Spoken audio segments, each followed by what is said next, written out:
Back camera. Ram Ram friends, आज मैं बहुत ही खुश हूँ क्योंकि फाइनली मैं भी आपके साथ शेयर कर रही हूँ अपना होममेड हर्बल ऑर्गेनिक शैम्पू।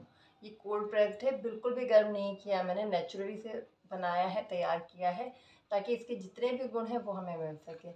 और ये जो शैम्पू है, इस तरह का शैम्पू मैं अपने बचपन से कई बार अपने बालों पे अप्लाई कर चुकी हूँ। और आप देख सकते हैं मेरे बाल कि वैसे तो लड़कियों को एज नहीं बतानी चाहिए, बट 36 की एज में भी मेरे बाल नेचुरली ब्लैक हैं अभी तक भी।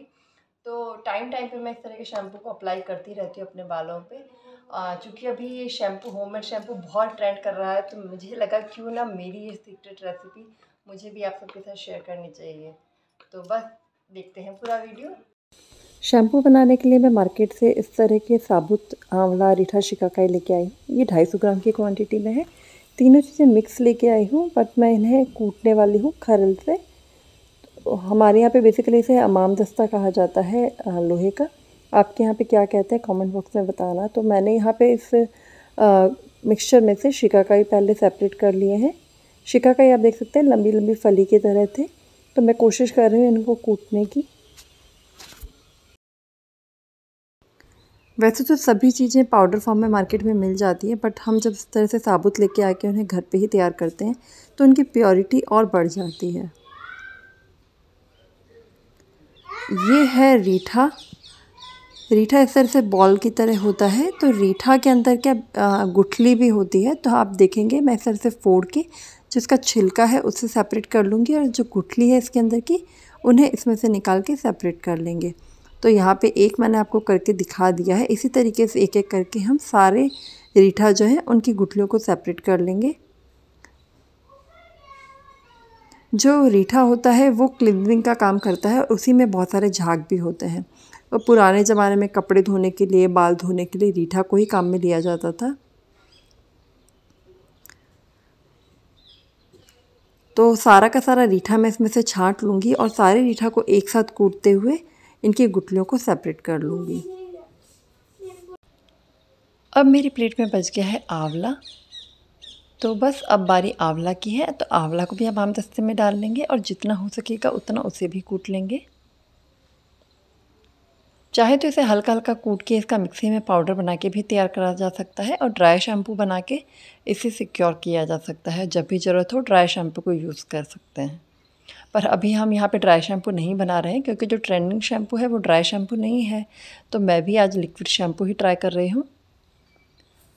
तो यहाँ पे आंवला, रीठा, शिकाकाई हमने सब ऐड कर लिया है, और दाना मेथी मैंने ली है मुट्ठी भर के, साथ ही ये कलौंजी भी है। अब मैं जा रही हूँ अपने गार्डन की तरफ लेने के लिए मीठे नीम की पत्तियाँ। जब हमारे पास ताज़ी मीठे नीम की पत्तियाँ हैं तो क्यों ना उन्हें भी इंक्लूड करें। नेक्स्ट हम ले रहे हैं भृंगराज पाउडर। 1 टेबल स्पून भर के भृंगराज पाउडर को भी इसमें इंक्लूड कर देंगे। मीठा नीम भी बहुत अच्छा होता है बालों के लिए, हेयर फॉल इससे रुकता है। ये हिबिस्कस की पत्तियाँ हैं, गुड़हल की पत्तियाँ। गुड़हल के फूल भी बालों के लिए बहुत अच्छे होते हैं। तो मेरे गार्डन में गुड़हल का पौधा तो है, बट अभी उस पर फ्लावरिंग नहीं हुई है, तो मैंने उसकी पत्तियों को ही यूज़ कर लिया। सभी चीज़ों को भिगो के मैंने छोड़ दिया था 24 घंटे के लिए। 24 घंटे बाद आप देख सकते हैं दोपहर में फुर्सत के पल निकाले मैंने शैम्पू बनाने के लिए। बट उससे पहले मुझे लगा क्यों ना पहले चाय पी लें, क्योंकि जब हाथ एकदम इसमें ख़राब हो जाएंगे तो चाय नहीं पी पाऊँगी। तो चाय पीने के बाद मैंने इसे शैम्पू रेडी करना स्टार्ट किया। उससे पहले मैंने यहाँ पे ले लिया अलसी का पाउडर। तो यहाँ पे आधा कटोरी के करीबन अलसी का पाउडर है, जो मिक्सी में ब्लेंड करके पाउडर मैंने तैयार कर रखा था, उसे भी इसी में इंक्लूड कर लेंगे। और जब इस तरह से मसलेंगे झाग बनाने के लिए या इसका पूरा एक्सट्रैक्ट निकालने के लिए, उससे पहले ही अलसी को इसमें इंक्लूड कर लेंगे। तो इस तरह से मसल के आप देखेंगे जितना भी इन चीज़ों में एक्सट्रैक्ट है उसे हम निकालने की कोशिश कर रहे हैं। आप देख सकते हैं नेचुरली इसमें कितना झाग आया है। यहाँ पे फ्रेश एलोवेरा लीफ मैंने ले आई है गार्डन से, इसे भी हम यूज़ करेंगे हमारे शैम्पू के लिए। एलोवेरा बहुत ही अच्छा कंडीशनिंग का काम करेगा, साथ ही हमारे बालों को रिपेयर करने का भी काम करता है। तो इसके अंदर का जितना भी जेल है उसी तरह से हम तीखी चीज़ से एक्सट्रैक्ट करने की कोशिश करेंगे। चाहे तो कोई तीखा बर्तन ले लें, चाहे इस तरह से चक्कू से एक्सट्रैक्ट कर लें इसे। जो ऊपर का बेस होता है वो इतना काम का नहीं होता है एलोवेरा में, जो अंदर का जेल है वो ही यूज़फुल होता है। मैं आपको बता दूँ, इस शैम्पू को बनाने के लिए हमने बिल्कुल भी गैस का यूज़ नहीं किया है। मैंने नॉर्मल पानी में, टैप वाटर में इसे, इन सभी ड्राई इंग्रेडिएंट्स को भिगो दिया था। 24 घंटे के लिए इन्हें भीगे रहने के बाद में हमने ये प्रोसीजर किया है। इस तरह से मसल के इनका झाग बना लिया और जितने भी इनमें गुण होते हैं सभी चीज़ों में, वो सारे इस तरह से एक्सट्रैक्ट हो गए और अब हम इन्हें छान रहे हैं। इसे छानने के लिए जो छलनी मैं यूज़ ले रही हूँ वो उसी तरह की छलनी है जैसे नॉर्मली हमें पानी छानने के लिए मार्केट में मिलती है। तो ये एक्स्ट्रा छलनी है मेरे पास में, रूटीन पानी छानने की नहीं है, बट फिर भी इसको साफ़ करना ईज़ी रहा। यहाँ पे आप देख सकते हैं थोड़ा थोड़ा करके मैंने अच्छे से इसको सारा एक्सट्रैक्ट कर लिया है। पूरा अच्छे से इसको निचो के जितना भी इसके अंदर एक्सट्रैक्ट था वो सारा कोशिश की है कि सारा इसके अंदर आ जाए शैम्पू में। तो नेचुरली फर्मेंट करके हमने इतना शैम्पू एक्सट्रैक्ट कर लिया है, तो ऊपर का कचरा बचा है वो भी डिस्कार्ड करने के लिए कचरा नहीं है, उसमें भी बहुत सारा अच्छे गुण बाकी हैं जिन्हें हम एक्सट्रैक्ट करके शैम्पू में कन्वर्ट करेंगे। तो यहाँ पे इसे मैं सुखा लूँगी धूप में अच्छे से, ताकि मैं इसे रीयूज़ कर सकूँ। चाहे तो इसे बॉयल करके भी रीयूज़ करा जा सकता है, बट मैं बॉयल करके शैम्पू नहीं बनाना चाह रही हूँ, मैं भिगो के ही बनाना चाह रही हूँ, इसलिए मैं इस तरीके को फॉलो करूँगी। तो यहाँ पे जितना भी नेचुरली शैम्पू एक्सट्रैक्ट हुआ है हम उसे स्टोर करेंगे। मैंने प्लास्टिक की बॉटल में इसे स्टोर करके फ्रिज में रख दिया था, और रूटीन यूज़ के लिए मैंने इस तरह की पुरानी शैम्पू बॉटल यूज़ करी है, जिसमें मैं शैम्पू को रीफ़िल करूँगी। और इसकी शेल्फ़ लाइफ बढ़ाने के लिए मार्केट में मिलने वाले हर्बल शैम्पू को मैं इसमें इंक्लूड करूँगी। तो बहुत ज़्यादा क्वांटिटी मैं नहीं डाल रही हूँ हर्बल शैम्पू की, लगभग 2 से 3 पाउच जो मिलते हैं मार्केट में उतनी ही क्वांटिटी आप देखेंगे मैंने इसमें डाली है।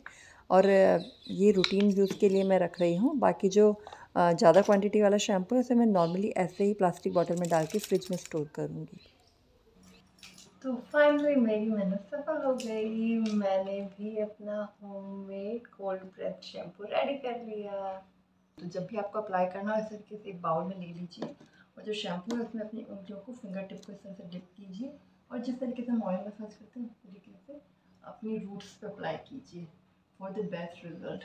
अगर आप नॉर्मल शैम्पू की तरह से वॉश करेंगे तो उतना इफेक्टिव रिजल्ट नहीं मिलेगा। और इस तरीके से अपने रूट्स पे प्रॉपरली अप्लाई कीजिए।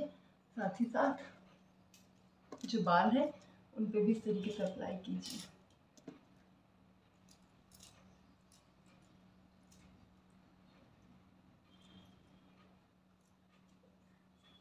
आई वुड रेकमेंड आप इस तरह से अप्लाई करके एटलीस्ट 10 मिनट्स के लिए इसको छोड़ दीजिए, ताकि इसके अंदर जितने भी हर्ब्स हैं वो अपना काम कर सके।